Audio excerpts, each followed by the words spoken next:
میں، بلکہ یہ کہا جائے کہ دنیا کی تاریخ میں ایک بڑا ہسٹوریکل، بڑا تاریخی دن ہے۔ یہ ایک ایسا دن ہے کہ جس دن اتنے بڑے بڑے واقعات ہوئے ہیں کہ میں نہیں سمجھتا کہ کسی اور تاریخ کو، پرٹیکولر ڈے کو، کسی خاص دن اتنے بڑے بڑے واقعات کسی اور دن ہوئے ہوں۔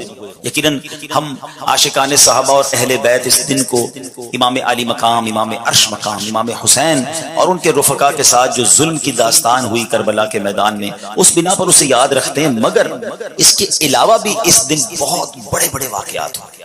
اگر میں یہ کہوں کہ حضرت آدم علیہ الصلوۃ والسلام سے لے کر آج تک جتنے بڑے واقعات 10 محرم کو ہوئے ہیں شاید کسی اور دن نہیں ہوئے۔ آئیے میں اب اس کو کچھ تھوڑا سا آپ کے سامنے ایکسپلین کرتا ہوں، آپ کے سامنے بیان کرتا ہوں، آپ کو اندازہ ہو کہ یہ کتنا مبارک دن ہے۔ حضرت آدم علیہ السلام، ہم سب آدمی کہلاتے ہیں۔ آدمی کیوں کہلاتے ہیں؟ حضرت آدم کی اولاد ہونے کی وجہ سے۔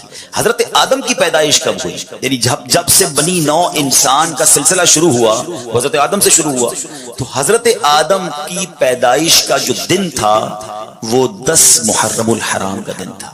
The birthday of سیدنا آدم علیہ نبینا علیہ الصلوۃ والسلام وہ کیا تھی؟ وہ 10 محرم الحرام۔ حضرت آدم کو جو جنت میں داخل کیا گیا وہ بھی 10 محرم الحرام کا دن تھا۔ حضرت آدم علیہ الصلوۃ والسلام کی زندگی کا ایک اور بڑا اہم دن تھا کہ جب آپ کی توبہ قبول کی گئی، تو حضرت آدم کی توبہ کے قبول ہونے والا دن بھی 10 محرم الحرام کا دن تھا۔ اچھا آگے چلتے ہیں۔ ہم کہتے ہیں جناب دنیا میں کون سی چیز کب بنی، بڑی بات ہوتی ہے، اس پر انوینشنز پر بات ہوتی ہے، ایجادات پر بات ہوتی ہے۔ کائنات کی اہم ترین چیزیں زمین، آسمان، سورج، چاند، ستارے، اچھا پھر عرش، کرسی، جنت، یہ سب کے سب جو بنائے گئے یہ 10 محرم الحرام کو ہی بنائے۔ آپ سوچئے کتنا اہم دن ہے۔ اچھا اور آگے چلتے ہیں۔ حضرت ابراہیم علیہ نبینا علیہ الصلوۃ والسلام یہ خلیل اللہ ہیں اور اپنے بعد تمام نبیوں کے والد ہیں، کیونکہ آپ ہی کی نسل سے بعد میں اس کے بعد سارے انبیاء گزرے۔ حضرت ابراہیم کا یوم ولادت بھی، ان کی پیدائش کا دن بھی 10 محرم الحرام۔ اچھا پھر حضرت ابراہیم کے ساتھ ایک واقعہ ہوا تھا کہ جب آپ کو آگ میں ڈالا جا رہا تھا اور آپ کے لیے اس آگ کو گلزار بنا دیا گیا، یہ جو آگ گلزار میں تبدیل ہوئی نا، یہ دن بھی 10 محرم الحرام کا دن تھا۔ اچھا پھر آگے چلتے ہیں۔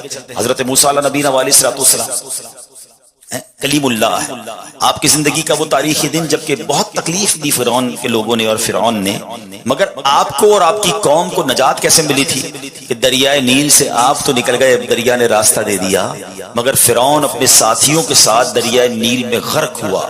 یہ جو فرعون سے نجات ملی، فرعون غرق ہوا، یہ دن بھی 10 محرم الحرام کا دن تھا۔ اور آگے چلتے ہیں۔ حضرت عیسیٰ روح اللہ علیہ نبینا علیہ الصلوۃ والسلام، ان کی پیدائش کا دن بھی، ڈیٹ آف برتھ 10 محرم الحرام۔ حضرت عیسیٰ علیہ السلام کو جو آسمانوں پر اٹھایا گیا یہ دن بھی 10 محرم الحرام۔ اسی طرح حضرت نوح علیہ السلام، طوفان نوح آپ نے سنا ہوگا کہ جب ساری دنیا میں پانی تھا، کوئی بچا نہیں، صرف ایک کشتی تھی جس میں 80 کے قریب لوگ تھے، باقی ساری دنیا کے لوگ ڈوب گئے تھے۔ وہ کشتی گھومتی رہی اور جب جا کر کوہ جودی پر جا کر کنارے لگی تو وہ دن بھی عاشورے کا دن یعنی 10 محرم الحرام کا دن تھا۔ حضرت سلیمان علیہ السلام کو بڑی بادشاہت ملی، آسمان و زمین اور جناب ہواؤں پر اور جانوروں پر اور پتہ نہیں کتنی چیزوں پر آپ کو حکومت ملی، اتنی بڑی بادشاہت، مگر آپ کو جو یہ ملک عظیم عطا کیا گیا یہ بھی دن تھا 10 محرم الحرام۔ حضرت یونس علیہ السلام کی زندگی میں ایک بڑا عجیب واقعہ ہوا کہ آپ مچھلی نے آپ کو نگل لیا اور مچھلی کے پیٹ میں انہوں نے اللہ کو پکارا تھا، کیا دعا کی تھی؟ لا الہ الا انت سبحانک انی کنت من الظالمین۔ یہ آیت کریمہ یاد رکھو میرے پیارے اسلامی۔ علماء فرماتے بندہ کتنی بڑی مشکل میں کیوں نہ ہو اپنے رب کو دل سے پکارے، وہ رب جو حضرت یونس کو مچھلی کے پیٹ سے باہر نکال سکتا ہے وہ تمہیں بھی غموں کی دنیا سے باہر نکال دے گا۔ حضرت یونس علیہ السلام جو مچھلی کے پیٹ سے باہر آئے، وہ دن کون سا تھا؟ وہ دن بھی عاشورے کا دن تھا، وہ دن بھی 10 محرم الحرام۔ اچھا پھر حضرت یعقوب علیہ السلام، ان کی بینائی، ان کی جو دیکھنے کی طاقت تھی، ان کی آئی سائٹ جو تھی وہ کمزور ہو گئی تھی، ضعف آ گیا تھا۔ اللہ نے اس بینائی کے ضعف کو، اس بینائی کی کمزوری کو جو دور کیا، وہ جو دن تھا وہ بھی 10 محرم الحرام کا تھا۔ حضرت یوسف علیہ السلام کی زندگی کا ایک عجیب دن کہ جب آپ کو گہرے کنویں میں ڈال دیا گیا، اس کنویں سے جس دن آپ کو نکالا گیا وہ دن بھی 10 محرم الحرام کا دن تھا۔ حضرت ایوب علیہ السلام پر بڑی تکلیفیں آئیں. صبر ایوب تو مشہور ہے نا, مگر حضرت ایوب علیہ السلام کی اس تکلیف کو, اس بیماری کو جس دن دور کیا گیا, وہ دن بھی یہی 10 محرم الحرام کا دن تھا. آسمان سے سب سے پہلی بارش, یہ جو بارش ہے نا, یہ میری اور آپ کی زندگی کا سبب ہے. اس پانی سے ہی تو ہم یوں سمجھے کہ ہماری لائف لائن ہے, مگر یہ آسمان سے جو پہلی بارش آئی وہ دن بھی 10 محرم الحرام کا دن تھا. یہ وہ دن ہے کہ پچھلی امتوں میں جس کا روزہ بڑا مشہور تھا, بلکہ کچھ روایت ایسی بھی ملتی ہیں کہ رمضان کا روزہ فرض ہونے سے پہلے عاشورے کا روزہ فرض تھا, پھر منسوخ کر دیا گیا, پھر رمضان کا روزے فرض ہوئے. یہ اتنا مبارک دن ہے. اور اس کے علاوہ جب یہ تقریباً میں نے آپ کو کم و بیش 24 واقعات 24 باتیں بتائیں جو عاشورے سے متعلق ہیں, اور پھر 25واں واقعہ وہ ہے کہ امام عالی مقام, امام عرش مقام, امام حسین رضی اللہ تعالیٰ عنہ اور ان کے رفقا کو بھوکا پیاسا کربلا کے میدان میں شہید کیا گیا. اب ذرا سوچیے یہ دن کیسا ہے, یہ کتنا تاریخی دن ہے. آج کے دن میں پتہ ہے ہم نے دعا کیسے مانگنی ہے اللہ کی بارگاہ, التجا کیسے کرنی ہے کہ اللہ تو نے آج کے دن حضرت آدم کی توبہ کو قبول کیا ہے, اللہ میری توبہ بھی قبول فرما, مجھے بھی سچی توبہ عطا فرما. اے حضرت یوسف کو اندھیرے کنویں سے نکالنے والے, مجھے بھی گناہوں کی ظلمت سے نکال کر نیکیوں کے نور میں داخل فرما. اے حضرت یونس کو مچھلی کے پیٹ سے نجات دینے والے, اے اللہ مجھے بھی غموں کی اور مصیبتوں کی تکلیف سے باہر نکال دے. اے رب, جو تو نے عاشورہ کے دن حضرت موسیٰ کو اور ان کے رفقا کو دریائے نیل میں راستہ عطا کیا, اے اللہ مجھے بھی نیکی کے راستے پہ چلا دے, مجھے بھی گناہوں کے سمندر سے پار لگا دے, اور میری بھی کشتی جو ہے وہ کنارے لگ جائے. اے رب کریم, جو تو نے حضرت نوح کی کشتی کو عاشورہ کے دن کنارے لگا دیا, اے اللہ ہماری کشتی بھی کنارے لگا دے, ہمارا سفر بھی جو ہے وہ خیر سے عافیت سے پورا ہو جائے, اور دنیا سے جائیں تو ایمان سلامت لے کر اس دنیا سے اپنی قبر میں جائیں. آج تو مانگنے کا دن ہے, آج تو کرم نوازی کا دن ہے.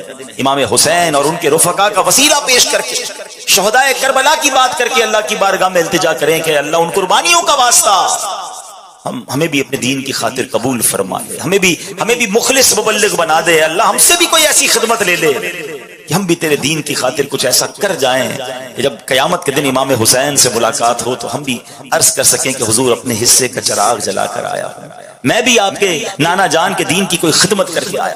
سوچو میرے پیارے اسلام, اتنا مبارک. تو ایک تو میں نے بتانا تھا کہ عاشورہ کا دن کتنا مبارک دن, عبادت میں, دعاؤں میں, التجاؤں میں, اور ان عظیم واقعات کی یادوں میں گزارے. اب آتے امام حسین رضی اللہ عنہ کا مرتبہ. میں صرف 2-3 باتیں جو میسج جو باتیں سیکھنی ہیں ہم کو اس واقعے سے تو عرض کرنے کی کوشش کرتا ہوں. امام حسین رضی اللہ عنہ کوئی عام شخصیت نہیں ہے, ہر صحابی کا مرتبہ بہت ہی اعلیٰ ہے. اگر حسنین کریمین کی تو بات ہی نرالی ہے نا. نبی پاک علیہ الصلوۃ والسلام فرماتے یہ جنت کے نوجوانوں کے سردار ہیں. حسنین کریمین کے بارے میں نبی پاک فرماتے دونوں میرے پھول ہیں. آقا علیہ الصلوۃ والسلام صرف پھول فرماتے نہیں بلکہ پھولوں کی طرح انہیں سونگھا بھی کرتے تھے, انہیں چوما بھی کرتے تھے. انہوں نے نبی پاک کے کاندھوں پر سواری کی ہے. امام حسین رضی اللہ تعالیٰ کو راکب دوش مصطفیٰ کہا جاتا ہے, یعنی نبی پاک کے کاندھوں پر سواری کرنے والا. اللہ اکبر. آقا علیہ الصلوۃ والسلام فرماتے ہیں حسین مجھ سے ہے اور میں حسین سے.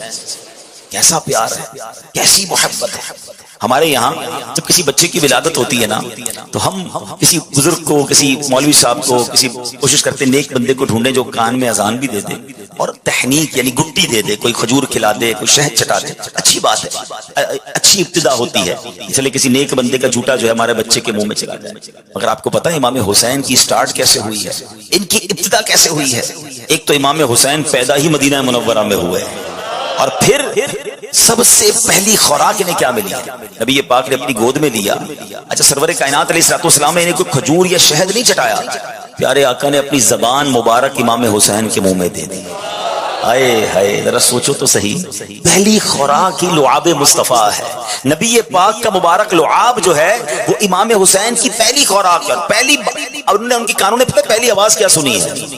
ہم کہتے ہیں کسی بزرگ سے اذان دلوا دو, اللہ اکبر. امام حسین کی قسمت پر ہماری جانیں قربان, ان کے کانوں میں پہلی آواز جو آتی ہے وہ آواز کیا ہے, اللہ اکبر اللہ اکبر. یعنی اللہ رب العالمین کا نام ہے مگر آواز رحمت للعالمین کی ہے. آئے خوراک بھی ابتدا کیسی ہے, آواز بھی کیسی ہے. نبی پاک کی گود میں پلے ہیں, بہت پیار. مگر ایک بار ایک صحابیہ نے دیکھا کہ پیارے آقا علیہ الصلوۃ والسلام کی گود میں امام حسین ہیں اور نبی پاک کی آنکھوں میں آنسو ہیں، آنسوؤں کی جھڑی لگی ہوئی۔ صحابیہ نے کہا حضور آپ رو رہے ہیں، خیریت تو ہے؟ نبی پاک نے فرمایا جس کا مضمون ہے کہ ابھی ابھی جبریل امین میرے پاس آئے اور جبریل نے کہا کہ یا رسول اللہ صلی اللہ علیہ وسلم آپ کی امت آپ کے نواسے کو شہید کر دے گی اور مجھے جو مقتل کی مٹی ہے یعنی جہاں امام حسین شہید کیے جائیں گے نا اس جگہ کی مٹی بھی دکھائی گئی۔ نبی پاک کو بچپن میں ہی بتا دیا گیا تھا کہ امام حسین شہید کیے جائیں گے۔ اچھا ایک بار مولا علی شیر خدا جو والد ہیں امام حسین وہ کہیں کربلا کے قریب سے راستے میں مقام جنگ صفین کے دوران جا رہے تھے، جب فرات کا کنارہ آیا کربلا کا مقام آیا تو حضرت مولا علی نے یہ بھی بتا دیا کہ یہاں شہداء کے خیمے بندھیں گے، یہاں ان کے جو جسم اقدس ہیں شہید ہونے کے بعد ان کے بدن یہاں پر ہوں گے۔ ایک ایک چیز مولا علی کو معلوم تھی کہ کس کس طرح شہید کیے جائیں گے۔ اب ایک بڑا ریلیونٹ کوسچن ہے، بڑا کمال کا سوال ہے کہ جناب نبی پاک کو بھی پتا ہے، مولا علی کو بھی پتا ہے، دیگر صحابہ کو بھی پتا ہے، یعنی مدینہ منورہ میں یہ خبر مشہور تھی کہ نواسہ رسول جو ہیں یہ ایک وقت ایسا آئے گا جس میں شہید کر لیے جائیں گے۔ اب پیارے آقا کا مرتبہ یہ ہے کہ نبی پاک علیہ الصلوۃ والسلام تو اللہ کی بارگاہ میں ہاتھ اٹھائیں تو سورج واپس پلٹ آتا ہے، آپ اشارہ کریں تو چاند کے دو ٹکڑے ہو جاتے ہیں۔ بڑے بڑے پرابلم لے کر صحابہ آتے تھے اور آقا علیہ الصلوۃ والسلام دعا فرماتے، ان کی مشکل آسان ہو جاتی تھی۔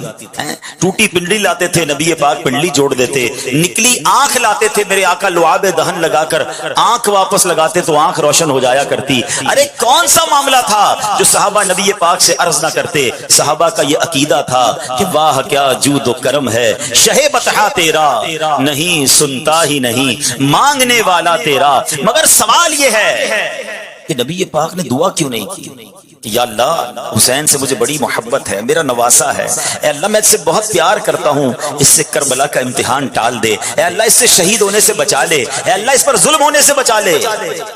نبی پاک نے تو دعا نہیں کی۔ اچھا مولا علی آ جاتے کہ یا رسول اللہ آپ کو حسین سے بڑا پیار ہے، آپ اس کے لیے دعا کر دیں۔ ارے ماں تو اور بچے سے پیار کرتی ہے نا، بی بی فاطمہ خاتون جنت رضی اللہ تعالیٰ عنہا عرض کرتی کہ بابا جان حسین کے لیے دعا کر دیں کہ اللہ وہ امتحان ٹال دے۔ کسی نے بھی دعا نہیں کی، کیوں؟ بڑا سوال بنتا ہے نا، ایوری بڈی نو، سب کو پتا تھا مگر دعا نہیں ہو رہی ہے۔ اس کا مطلب کیا تھا کہ سب کو معلوم تھا مگر سب امتحان کے لیے تیار تھے، سب اپنے بچے کو پال رہے تھے مگر اس امتحان کے لیے تیار کر رہے تھے۔ اللہ اکبر، یہ بات سیکھنی ہے کربلا کے اس واقعے سے۔ ہر بار معاشورہ آتا ہے، ہر بار ہم جناب واقعہ کربلا سنتے، فرق کیا آتا ہے ہمارے اندر؟ آج یہ میسج لے کر جاؤ کہ زباں پر شکوے رنجو علم لایا نہیں کرتے، زباں پر شکوے رنجو علم لایا نہیں کرتے، نبی کے نام لیوا غم سے گھبرایا نہیں کرتے۔ مشکلیں آئیں گی، پریشانیاں آئیں گی، زندگی کی جو گاڑی ہے نا وہ مسائل کے پہیوں پہ چلتی ہے۔ ہاں بیماریاں بھی آئیں گی، قرضہ بھی آ جائے گا، اور یہ بات ایسا نہیں کہ میں کہہ رہا ہوں، یہ تو قرآن نے اناؤنسمنٹ کیا ہوا ہے۔ ہمارا ایک اور پرابلم ہے نا، ہم قرآن پڑھتے نہیں ہیں اور پڑھے تو سمجھتے نہیں ہیں، ورنہ قرآن پاک نے تو واضح اعلان کیا گیا ہے۔ کیا فرمایا قرآن نے؟ وَلَنَبْلُوَنَّكُمْ بِشَيْءٍ مِّنَ الْخَوْفِ وَالْجُوعِ وَنَقْصٍ مِّنَ الْأَمْوَالِ وَالْأَنفُسِ وَالثَّمَرَاتِ وَبَشِّرِ الصَّابِرِينَ الذين اذا اصابتهم مصيبه قالوا انا لله وانا اليه راجعون۔ قرآن نے تو پہلے سے لسٹ بھی دے دی ہے، وَلَنَبْلُوَنَّكُمْ، ہم ان قریب تمہیں آزمائیں گے۔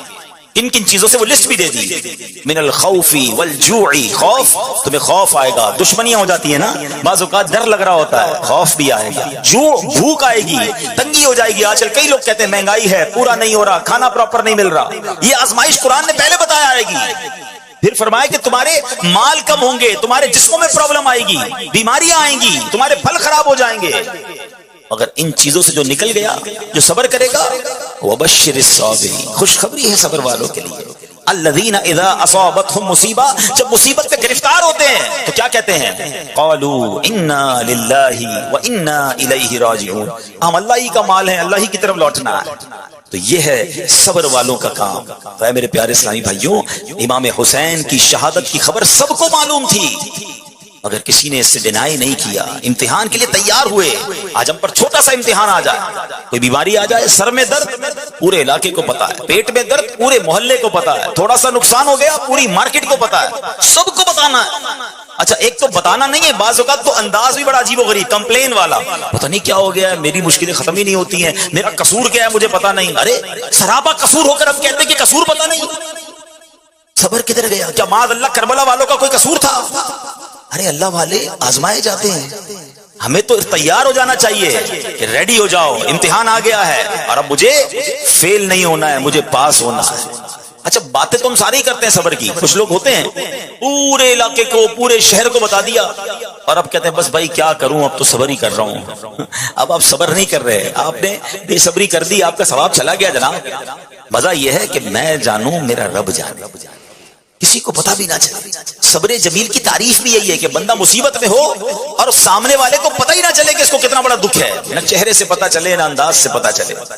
وہ نعت کا شعر ہے نا، کسی کا احسان کیوں اٹھائیں، کسی کو حالات کیوں بتائیں، تمہیں سے مانگے یہ تم ہی دو گے، تمہارے در سے ہی لو لگی ہے۔ تو انداز یہ ہو، کسی کو کیوں بتا۔ یہ پہلا میسج جو ہے ہمیں یہ لے کر جانا ہے، نیت کریں انشاءاللہ صبر کا دامن نہیں چھوڑیں گے۔ ان اللہ مع الصابرین، اللہ کی رحمت صبر والوں کے ساتھ، صبر کرو نا، پھر دیکھو کیسے رحمت الہی ملے گی آپ۔ اچھا اب چلتے ہیں ایک اور پیغام کی طرف۔ ویسے تو بہت سارے کربلا کے میدان سے، اس پورے واقعے سے قدم قدم پر ہمارے لیے پیغام ہے۔ جب یہ مارکا ہونے لگا تھا، امام حسین کربلا کے قریب پہنچ گئے، تو سب سے پہلے جنہوں نے انٹرسپٹ کیا، جنہوں نے روکا، وہ تھے حضرت حر۔ 1000 گھڑ سواروں کو لے کر آئے اور آپ کو روکا۔ تو امام حسین نے کہا کہ ہمیں کیوں روک رہے ہو، ہمیں کیوں گرفتار کر رہے ہو؟ ہم تو کوفہ والوں کا لیٹر دیکھ کر ان کی ریکویسٹ پر آئے ہیں، ہمیں تو بہت سارے خط لکھے گئے، اگر آپ کہتے ہیں کہ ہماری ضرورت نہیں تو ہم واپس چلے جاتے ہیں، ہم لڑنے تو آئے نہیں۔ مگر حر کہتے ہیں کہ نہیں، مجھے ابن زیاد کی طرف سے یہ آرڈر ملا ہے کہ آپ کو چھوڑنا نہیں ہے، آپ کو گرفتار کرنا ہے۔ امام حسین فرماتے کہ ہمارا قصور کوئی نہیں، ہمیں کیوں گرفتار کر رہے ہیں؟ بہرحال باتوں باتوں میں نماز کا وقت ہو گیا۔ امام حسین رضی اللہ تعالیٰ نے فرمایا کہ ٹھیک ہے، نماز کا وقت ہو گیا، ہمیں نماز پڑھنے دو، تمہیں اپنی پڑھنی ہے تو اپنی پڑھ لو۔ حضرت حر کے دل میں اہل بیت سے محبت تھی، نرمی بھی تھی، کہ نہیں نماز تو ہم آپ کے پیچھے ہی پڑھیں گے۔ تو امام حسین نے امامت کرائی اور ان لوگوں نے نماز بھی امام حسین کے پیچھے پڑھی۔ لیکن ہوا یہ کہ ایک وقت ایسا آیا کہ پھر پیچھے سے لشکر اور آ گیا، بڑی ڈیٹیل ہے اس کی۔ اور اب بالکل 10 محرم کا جب دن آیا اور لڑائی کی تیاری ہونے لگی، امام حسین نے ایک بڑا عظیم خطبہ دیا کربلا کے میدان میں، اور آپ نے اتمام حجت فرمائی، ان لوگوں کو بہت سمجھایا کہ لوگوں دیکھو مجھے پہچانو میں کون ہوں، میں نبی پاک کا نواسا ہوں، میرے آقا علیہ الصلوۃ والسلام نے میرے فضائل بیان کیے ہیں، مجھے جنتی نوجوانوں کا سردار قرار دیا، اگر تم نے آج مجھے شہید کر دیا تو قیامت کے دن اللہ کو کیا منہ دکھاؤ گے؟ ایسا ظلم نہ کرو، میں لڑنے نہیں آیا، مجھے اگر آج بھی راستہ دے دو میں واپس چلا جاؤں گا۔ یعنی آپ نے آخری حد تک کوشش کی کہ لڑائی نہ ہو، مقابلہ نہ ہو، قتل و غارت گری نہ ہو، لیکن دلوں پر ایک ایسی لالچ تاری تھی، آنکھوں پر ایک ایسا پردہ تھا جو کسی کو بات ہی سمجھ نہیں آ رہی تھی۔ مگر حضرت حر کی کیفیت بدلنے لگی، آپ یزیدی لشکر میں تھے، آپ کے ہاتھ بھی کانپنے لگے، پیر بھی کانپنے لگے، کب کپی تاری ہو۔ حضرت حر کا ایک دوست تھا، ساتھی تھا، کہتا اے حر تمہیں کیا ہو گیا؟ تم تو بڑے سپہ سالار، بڑے جری بہادر، بڑے بڑے تم نے مقابلے کیے، آج تم یہ 72 کا لشکر سامنے دیکھ کر ڈر گئے ہو کیا؟ تمہیں سمجھ نہیں آ رہی تمہیں ہو کیا گیا؟ حضرت حر نے وہ تاریخی جملے کہے کہ میں اس لیے ڈر رہا ہوں، اس لیے کانپ رہا ہوں کہ مجھے جنت بھی نظر آ رہی ہے، مجھے دوزخ بھی نظر آ رہی ہے، میں اگر تمہارے ساتھ رہتا ہوں تو مجھے جہنم کی آگ نظر آ رہی ہے، اور امام حسین کے قافلے کو دیکھتا ہوں تو مجھے جنت پکار رہی ہے۔ اہل بیت کے سامنے کیسے مقابلہ کروں؟ اسی کشمکش میں تھے کہ آخر جوش ایمانی نے جوش دکھایا، اپنے گھوڑے کو انہوں نے زور لگایا اور گھوڑا دوڑاتے دوڑاتے یزید کے لشکر سے نکل کر امام حسین کے قدموں میں آ گئے اور کہتے حضور میری پہلی غلطی معاف فرما دیجئے، جو میں نے آپ کو روکا تھا، اب اجازت دیجئے میں آپ کے قدموں پر اپنی جان قربان کرنا چاہتا ہوں۔ حضرت حر یہ جانتے تھے کہ 72 کا لشکر ہے، سامنے 22,000 ہیں، یہاں شہادت ہی ملنی ہے، مگر یہاں کی شہادت جو ہے وہ حقیقت حقیقی زندگی ہے. میں اگر اہل بیت کے قدموں پر قربان ہو گیا تو یہی میری مغفرت کا ذریعہ ہوگا. اور ایسا ہی ہوا کہ اب امام حسین کی طرف سے لڑتے لڑتے آپ یزیدی لشکر کے ساتھ لڑتے لڑتے دنیا سے چلے گئے, آپ شہید ہو گئے, مگر آج آپ کا مزار بھی ہے. اور جب بھی حضرت حر کا ذکر کیا جاتا ہے ادب کے ساتھ اور رضی اللہ تعالیٰ عنہ کہہ کر ذکر کیا جاتا ہے. اللہ اکبر. حضرت حر نے یہ ثابت کیا خوبصورت بات شاعر لکھتے ہیں کہ یہ نعرہ حر کا تھا جس وقت فوج شام سے نکلا کہ دیکھو یوں نکلتے ہیں جہنم سے خدا والے. نکل گئے نا جہنم سے. میں آج ایک پیغام لے کر آیا, میں آج آپ سب کے لیے ایک میسج لے کر آیا ہوں, اور یہ میسج میرے لیے بھی, ہم سب کے لیے. حضرت حر نے ڈیسیشن لیا, فیصلہ لیا, دیر نہ کی. شاید سوچتے رہ جاتے, اور اگر یزیدی لشکر میں رہ جاتے تو آج کوئی نام لینے والا نہ ہوتا. مگر وہ شاندار فیصلہ تھا, وہ ڈیسیشن تھا, وہ ہمت تھی. حضرت حر سمجھ گئے تھے کہ یہاں بچ تو جاؤں گا لیکن مر جاؤں گا, وہاں مر جاؤں گا مگر جا کر بچ جاؤں گا. امام حسین کے قدموں پہ قربان ہو گیا تو یہی زندگی ہے. اب میں جو میسج دینا چاہتا ہوں, ہم میں سے بہت سارے ہیں تو آج ایک کیفیت میں زندگی گزار رہے ہیں. مسلمان ہے نا, کیفیت بنتی ہے. کوئی شراب پی رہا ہے, اسے پتا ہے میں غلط کر رہا ہوں, چھوڑ دوں؟ نہیں یار, چھوڑوں گا تو مزہ ختم ہو جائے گا, دوستوں کی سنگت ختم ہو جائے گی. کوئی ہے جو جوا کھیلتا ہے, دل چاہتا ہے چھوڑ دوں, کبھی کبھی خیال بھی آتا ہے, مگر کہتا ہے چھوڑ دوں گا تو اس کا مزہ چلا جائے گا.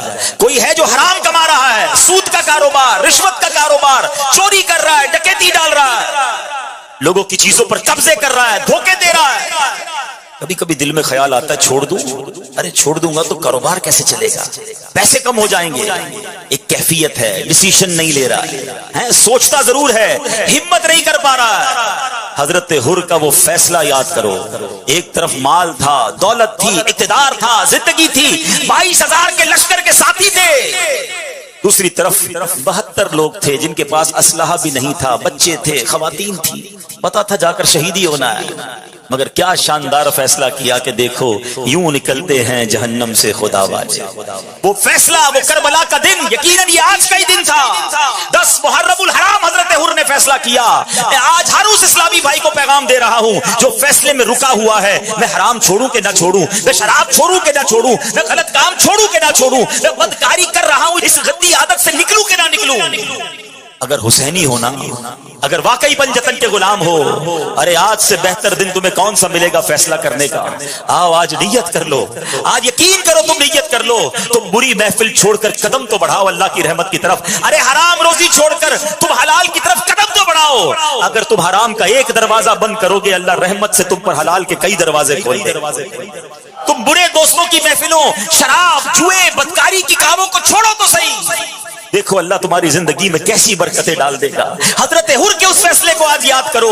ہمیں بھی جہنم کے ان کاموں سے نکل کر حسینی قافلے کی طرف قدم بڑھانا ہے. ارے حسینی قافلے والے نمازی تھے, حسینی قافلے والے تلاوت کرتے تھے, وہ لوگ تو اللہ کی عبادت کرتے تھے. وہ رنگ رلیاں منانے والے, وہ ناچ گانے والے, وہ شراب پینے والے نہیں تھے. ارے ہاں یہ کام تو یزیدی کرتے تھے.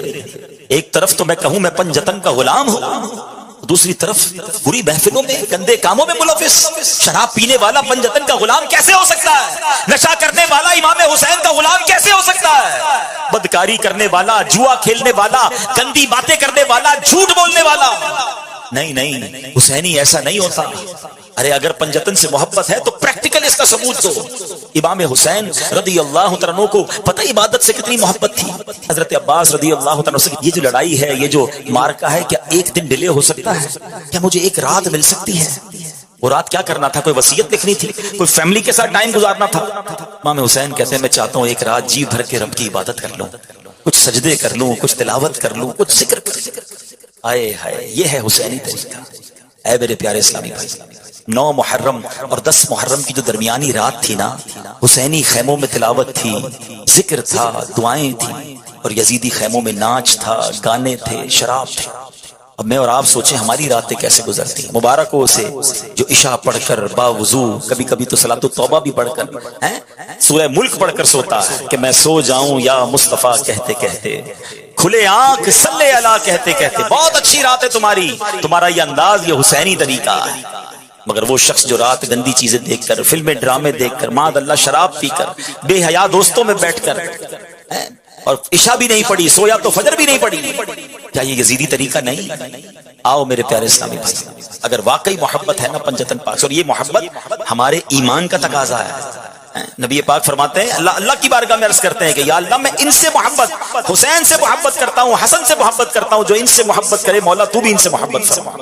تو ان سے محبت تو ہمارے ایمان کا تقاضا ہے. تو آؤ نیت کریں، جس کی پکی سچی نیت بنتی ہونا، پکی سچی وہ نیت کریں، ہاتھ اٹھائے کہ انشاءاللہ آج کے بعد ہماری کوئی نماز قضا نہیں ہوگی.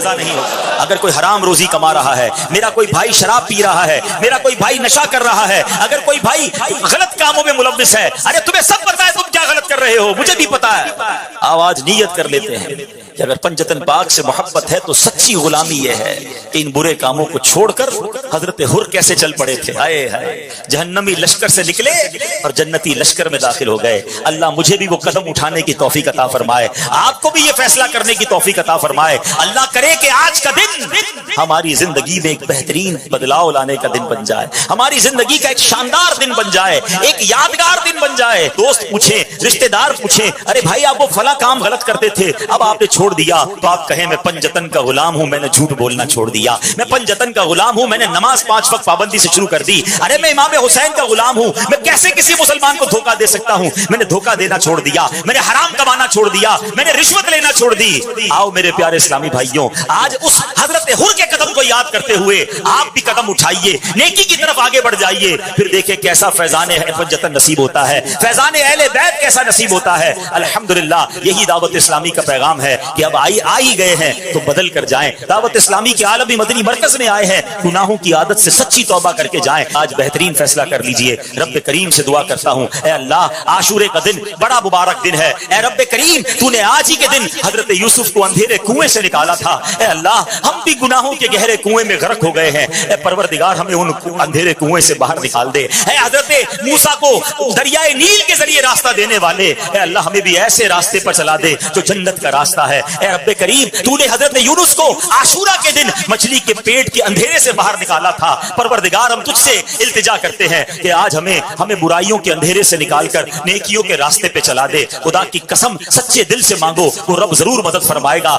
اس کی رحمت ضرور شامل حال ہوگی اور ہم بھی اچھے انسان بن جائیں گے. اللہ مجھے بھی اور آپ کو بھی امام حسین کے نقش قدم پر چلنے کی توفیق عطا فرمائے، اپنے پسندیدہ بندوں میں ہمیں شامل فرما لے. الحمدللہ اس کو پریکٹیکل کرنے کے لیے دعوت اسلامی کے مدنی قافلوں میں سفر اپنا معمول بنائیے، اپنے اچھے دوست بنا لیجئے، اس ماحول والے دوست بنا لیجئے تاکہ کبھی لیفٹ رائٹ ہو جائیں، کبھی نمازوں میں سستی ہو، کبھی گناہوں کی طرف جانے لگے تو اچھے دوست ہوں گے تو پکڑ کے مسجد میں لے آئیں گے، یاد دلا کر اجتماع میں لے آئیں گے. اگر ایسے دوست رکھے کہ نماز پڑھیں تو مذاق اڑائیں، اجتماع میں جائیں تو ہماری تفریح لیں، ایسے دوست ہمیں نہیں چاہیے. نیک بننا ہے تو نیک دوست بھی بنانے ہوں گے. اللہ تعالی ہمیں اچھے اور نیک دوست بھی نصیب فرمائے. آمین بجاہ النبی الامین صلی اللہ تعالی علیہ وسلم. صلو علی الحبیب صلی اللہ تعالی علی محمد صلی اللہ علیہ وسلم. الحمدللہ رب العالمین والصلاة والسلام على سید الانبیاء والمرسلین. اللهم ربنا آتنا في الدنيا حسنة وفي الآخرة حسنة وقنا عذاب النار. رب يسر ولا تعسر وتمم لنا بالخير يا فتاح وبك نستعين يا أول الأولين يا آخر الآخرين يا ذا القوة المتين يا راحم المساكين يا أرحم الراحمين. ارحمنا نحن الفقراء والمساكين، ارحمنا نحن الفقراء والمساكين يا رب البيت. الطف فيما قضيت وابدل العسر يسر يا الله. اخرجنا يا الله من الظلمات الى النور. اے رب کریم ہم سب کا جمع ہونا اپنی بارگاہ میں قبول فرما. اے اللہ ہمیں حسینی طریقے پر زندگی گزارنے کی توفیق عطا فرما. گناہوں والی زندگی سے ہم سب کی جان چھڑا دے. ہمارے ماں باپ کی، نبی پاک علیہ الصلوۃ والسلام کی ساری امت کی بخشش فرما. ہمیں دعوت اسلامی کے مدنی ماحول پر استقامت نصیب فرما. جتنے ہاتھ اٹھے ہیں مالک، بڑے دور دور سے تیرے بندے آئے ہیں، بڑی امیدیں لیے آئے ہیں. کوئی بیمار آیا ہے، کوئی بیمار کا نمائندہ آیا ہوگا، کوئی قرضے میں ڈوبا آیا ہے، کوئی بے روزگار آیا ہے، کوئی بے اولاد آیا ہے، کوئی اولاد کی وجہ سے پریشان آیا ہے. اللہ تجھ سے نہ کہیں تو کس سے کہیں. سب کی جھولیاں بھر دے، سب کی اے اللہ مرادیں پوری کر دے. اے اللہ گھر لوٹنے سے پہلے ہمیں خوشخبری عطا کر دے. اے اللہ ہمارے کئی مسائل تو ایسے ہیں جس کے بارے میں لوگ کہتے ہیں بڑا مشکل ہے، بہت بڑا مسئلہ ہے، یہ آسان نہیں ہے، یہ نہیں حل ہو سکتا. اللہ لوگ کہتے ہیں نا ہمارا ایمان ہے انک علی کل شیء قدیر. اللہ تو جو چاہے اس پر قادر ہے. آج ہمیں اپنی قدرت کا نظارہ دکھا دے. اے اللہ ہماری مشکل آسان کر دے, پریشانی دور فرما دے. جس خوشخبری کا انتظار ہے وہ ہم سب کو عطا کر دے. اے اللہ حرمین طیبین کی بار بار حاضریاں ہمارا مقدر فرما دے. حج اور عمرے کی سعادت نصیب فرما. مدینہ منورہ کی حاضریاں نصیب فرما. بیماروں کو شفا دے دے, قرض داروں کے قرضے اتر جائیں. بے اولادوں کو نیک اور صالح اولاد دے دے. اے اللہ جو روٹھے ہیں ان کو منا دے, جو بچھڑے ہیں ان کو ملا دے. خوشحالی عطا کر دے, برکت عطا کر دے. اے اللہ حضرت یونس نے جو مچھلی کے پیٹ میں اندھیرے میں تجھے پکارا تھا, آج انہی کی ادا کو ادا کر کے ہم تجھے پکارتے ہیں. لا الہ الا انت سبحانک انی کنت من الظالمین. لا الہ الا انت سبحانک انی کنت من الظالمین. لا الہ الا انت سبحانک انی کنت من الظالمین. اے رب کریم, اس پکار, اس دعا کا واسطہ ہماری زندگی میں بھی غموں کی رات کو ختم کر دے, خوشیوں کی صبح عطا کر دے, سکھ کی صبح عطا کر دے, نیکیوں والی صبح عطا کر دے, صبح طیبہ عطا کر دے. اے اللہ آج کا دن ہماری زندگی کا تاریخی دن بنا دے, ہماری زندگی میں بہترین بدلاؤ کا دن بنا دے. ہم سدھرنا چاہتے ہیں, ہمت کرتے ہیں مالک, مگر شیطان پھر دبا لیتا ہے, پھر ڈال دیتا ہے گناہ.